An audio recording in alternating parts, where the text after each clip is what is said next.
Hi there folks, Spencer Remple with the Northwest Company. I'm at WLSC, the Winnipeg Logistics Service Center here in Winnipeg at 100 Murray Park Road. That's an important address. That's an address that anyone who works for Northern knows that one for sure. That was the first address I had to write that down a whole pile of times to send all of my gear here when I first joined up.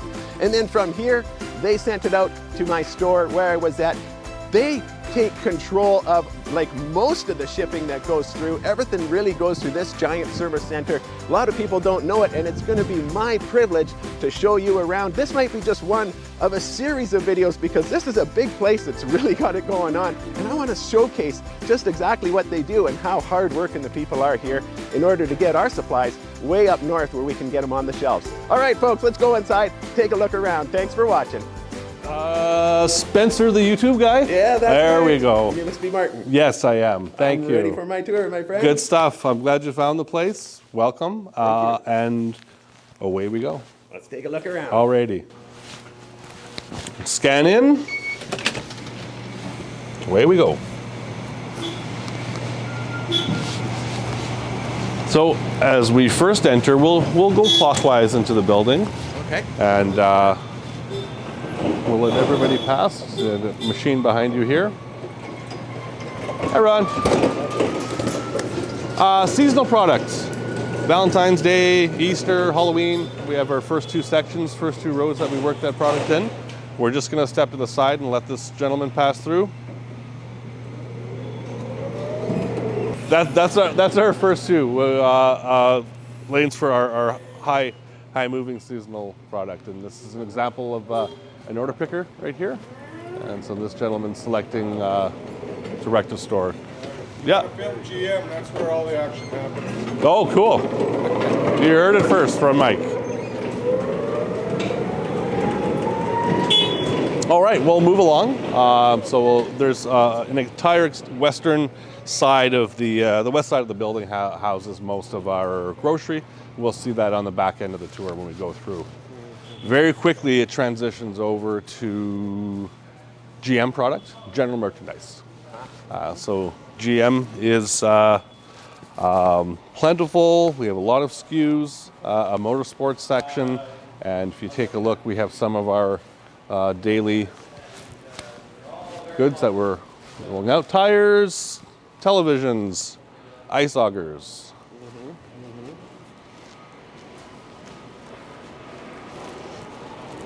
So allocations daily, and all of the products selected here will meet up with grocery, with all of the other commodities that we have in store here. We come to the end aisle. We call this our rack bay. So we're slowly getting into what we call warehouse 12. Warehouse 12, we'd be looking at boats, motors. We'll see that when we're outside of the building. But when we're at this point, we're looking at outboard motors.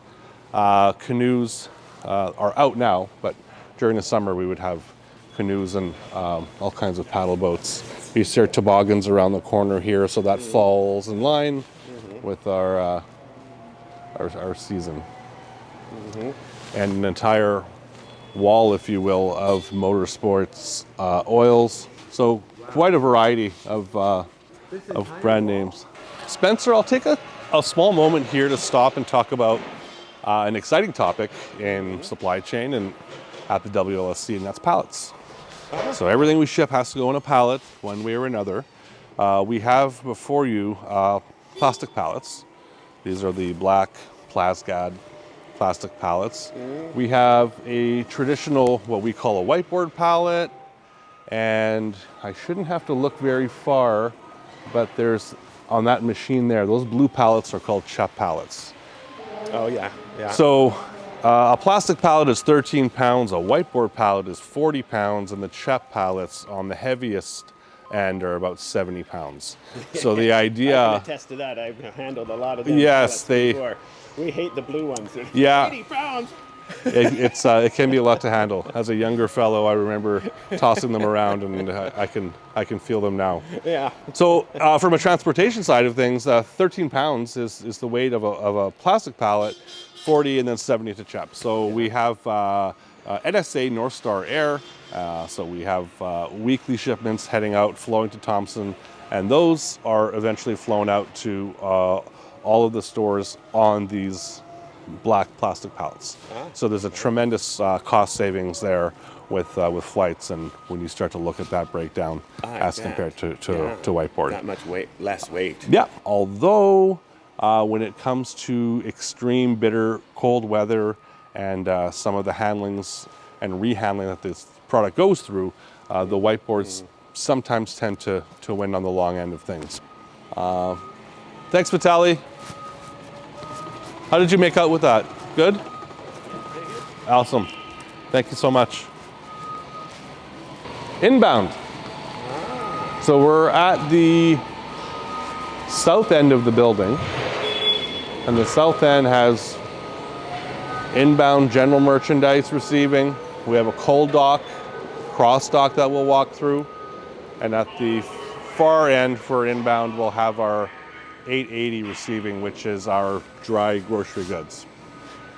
Yeah, we'll continue on this way. Our doors start here. We have 38 doors, so it starts here, doors 1 to 9, and they'll continue on the south side of the building all the way through. A quick pause here to highlight our partnership with Dufresne and customer orders for Dufresne products. So this, we see some washers, dryers, freezers, mattresses, and sofas. So this is daily. We have our Dufresne area here set up. They should be store ready. We should have some tags on there. Yes, we do. Some good examples there of what will be shipped out according to each outbound shipping day.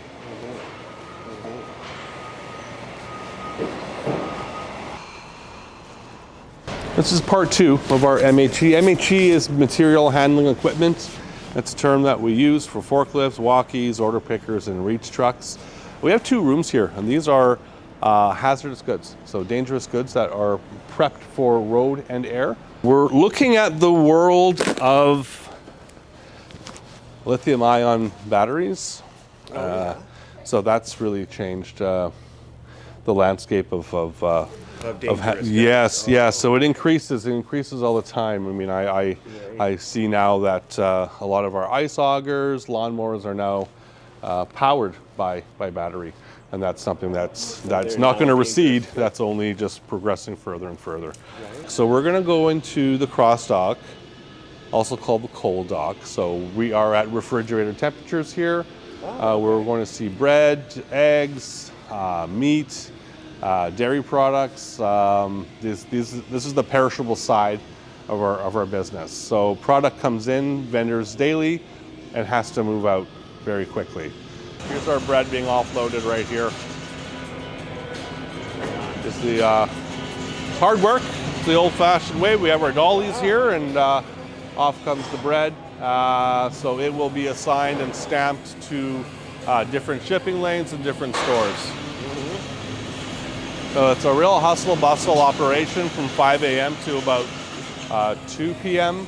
And that's where the outbound team will take over and do everything kind of in reverse. Now they're going to load dedicated assigned trailers going to hubs. Okay. Yeah, so it's a little bit of there'll be a changeover in there, and that's later on in the day, not at the moment. This is just the inbound receiving side of things. So, wait a minute. What hours are you operating here then? Well, 24 hours. We'll have the receiving team 5 a.m. to 1:32, and then the outbound team 9 a.m. all the way through to 10-11 p.m. And then we have the overnight outbound team, and they're a dedicated flight operations specialist team. And they're looking also at handling the Baffin runs that we do have. So that team as well. And then this team here, my team, will be back in at that 5 a.m., 6 a.m. and continue that. Wow, you know, it takes a lot to get those groceries up north, eh? Yeah, right. Daily, that's what we do. Sure, there's a real there's a real system method to, everybody has their space and their knowledge of how to transport and consolidate. Oh, Martin, I can see that. There is organization here, and it's really organized and really clean. Gosh, Yes. darn it, you just about eat off this floor. You guys are doing great. Yeah, yeah. We like to maintain this even as we're actively working, and then towards the end of the day, there'll be that little extra push when that transition happens to the next shift to keep that clean. Right on. Folks, look at this. I mean, they're taking good care of your groceries here. Yeah. Everything getting dry ice on base to help keep it cool. Dry ice they make right here. Yeah. Like, There we go. and everyone's hustling to get this stuff out fast. Clayton, are you coming out? Okay, we'll let Clayton come through here.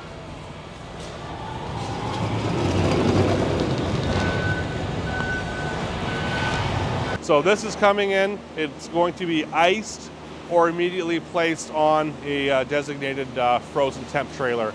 They pick our frozen product and ship it over here every morning. About between 4 and 6 a.m. all of these frozen shipments come over. And they're handled and processed immediately. All right. So this is our west wing of the inbound operation. This is our inbound 880 grocery receiving. Now we're on the dry goods side of things. So these trailers are being offloaded. They're dry goods. What do we have? I think I see some Ritz, crackers, juice, a lot of canned goods. These will be received and then moved over to all of the staging lane, all of the picking lanes for grocery selection. So we now at this time of year wrap all of the cases of bananas to protect them during transport. Oh, yeah. So there's no freezing. We just don't want any exposure to any colder temperatures. Inbound side to our selection process. So I'm going to take an aisle. I think let's walk a little further down here. Go ahead, John. This is a great example of a selector in action here. I have a double long, what we call a double long walkie. It houses 2 pallets, an RF unit that scans each location. The RF unit directs the selector to pick 1, 2, 3, 4 cases, depending upon what the order is. And they build by hand. So each and every case is lifted, picked, and assembled on the pallet. When the pallet is complete, then they'll wrap it by hand. And then it's further staged directly behind me. Here would be the end product right there. It winds up out there. Yeah. With its final shrink wrapping around everything, you can kind of tell those are pallets ready to go to community. Yeah, with their, we have a language, we have P labels and C labels. The P label is the master label, and the C label, not for all stores, but for some, will have the store address, and they can do their inventory that way and receive the product. So we're prime time into grocery operations here. They also run a day shift and night shift operation, overnight operation, just in order to keep up with high demand. Oh, we'll just walk. Hello. Hi. Great job.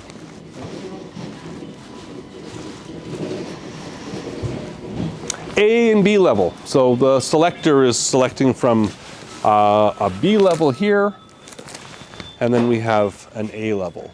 Anything above the A and B would require a reach truck to bring the product down. Okay. So if a selector was going to this location and it's empty, there is a system driven that would allow the reach trucks to know to come and bring down a pallet. So, okay. And so the pallet would be down here ready for him then. So that yes, when he pulls through, yes, he's able to reach everything. Yeah. So while the selecting is happening, and we'll probably see a reach truck doing that. While the selecting is happening, reach trucks are replanning the locations just to keep the continuous flow of selecting, so there's no stoppages and gaps that way. Oh yeah. You know, it doesn't really happen right before your very eyes, but all of the moves and all of the staging is slowly flowing to the south end where all the loading doors are. Very quickly, we'll be moving into the Haba health and beauty repack side of selecting. Quick little stop over here. Yeah. So we have, we're going to go into our repack area. Then we have an inventory team on site. So if I'm a selector and I'm picking a product that's damaged, or I think the count is off, I can address the inbound team and the inventory team, and they can make adjustments on the go, on the fly, live on the floor. If there's anything further that's really not adding up, then we can move that to our front office administrators, and they can dig further into the reasons for variances or for counts being off.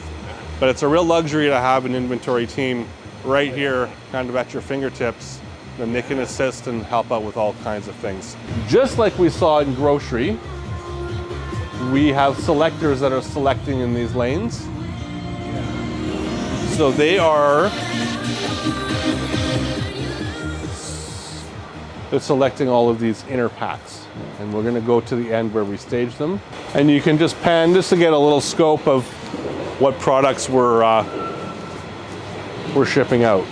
So what's happening in repack, I have Band-Aids here. This is an inner pack of 6 eaches. So we can't place this on a grocery pallet like that person was selecting. So we can't put this between canned goods and sugar. It'll get crushed and it won't make the journey. Right. So this is the reason for this selection area. So they will select it and have it. I guess we don't have some, and here we go. And this is an example of one here. So everything will go into a final box. Pretty big order here. These will eventually be consolidated and moved with the dry grocery freight. Here we are, in a cage. just locked in a cage. What is going on with this cage? Tobacco. Tobacco is what's going on. Yeah. Okay. Yeah. So we'll have, I don't know how good of a visual you can get from there. If you can take a peek if you would like.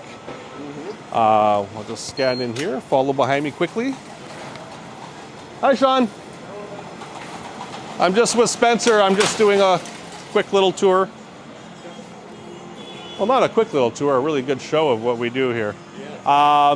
So Spencer, just a glimpse of our tobacco area. So we have by region, so Ontario, Saskatchewan, Nunavut, Manitoba. So each region has its own licensing and coding. So that's it.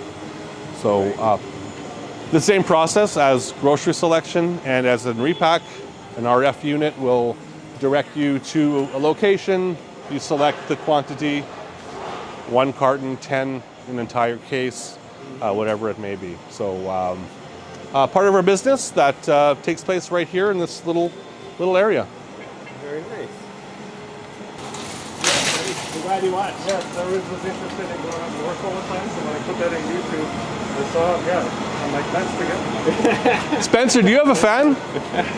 Every once in a while, somebody would write "Go North" on some of the boxes that I received from where I was. And I was so impressed. I even have a video where I'm thanking the guys at WLSC. Oh, really, eh? Awesome. So, Tremendous. yeah. And that's another one of our pallets that's finished here. We have,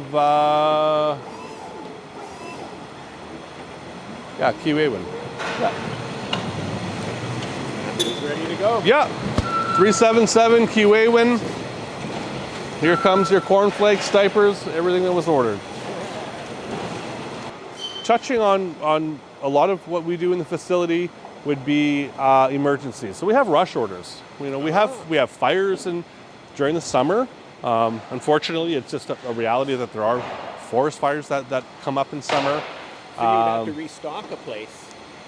Yes. Or it's ASAP. Well, there could be a direction that comes down, an arrangement made with some of our air carriers just to make a switch up, and that will take place quickly.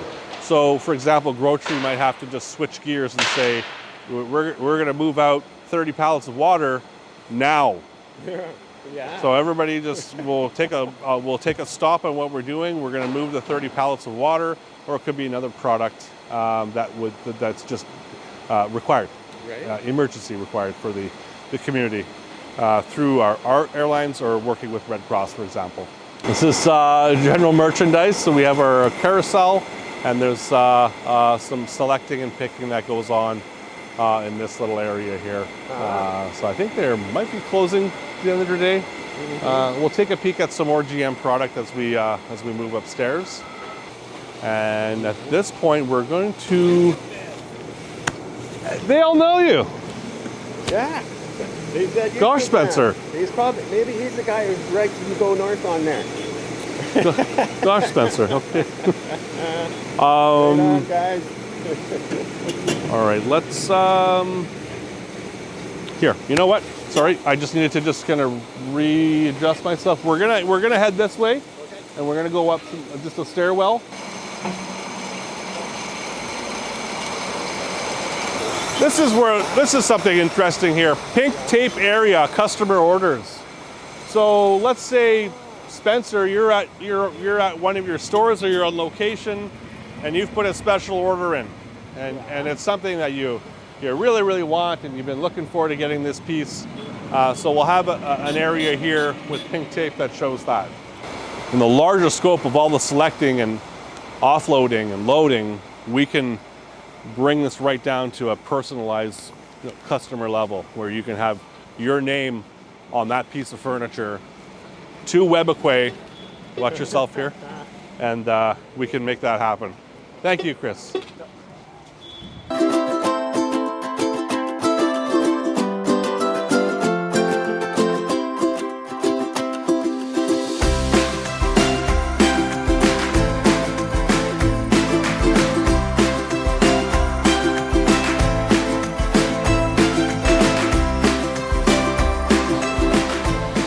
Second floor staging, GM products.